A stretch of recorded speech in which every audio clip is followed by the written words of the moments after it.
There's a content crisis with healthcare education. We know this because customers come to us with concerns over their content now more than ever before. And let me tell you, I agree that the educational value of slide decks is lower today than I've seen in years.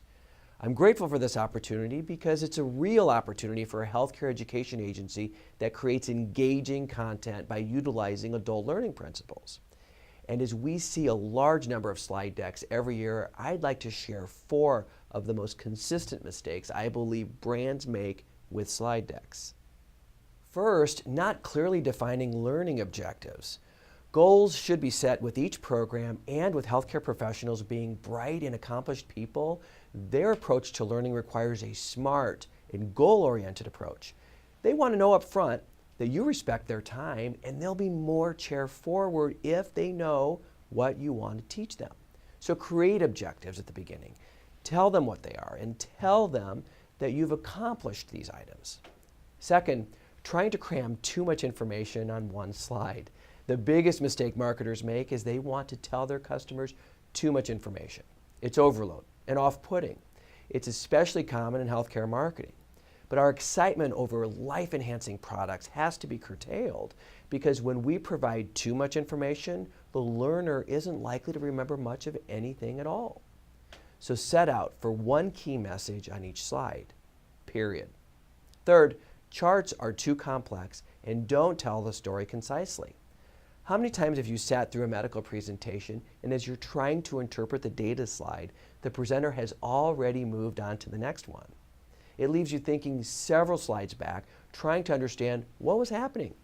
You can avoid this issue by doing 2 things. First, deliver the conclusion in one sentence.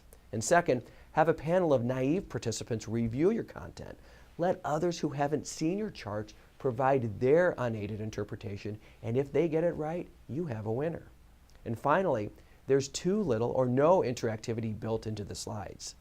This is a tremendous opportunity because your customers remember about 10% of what they hear, about 40% of what they hear and see.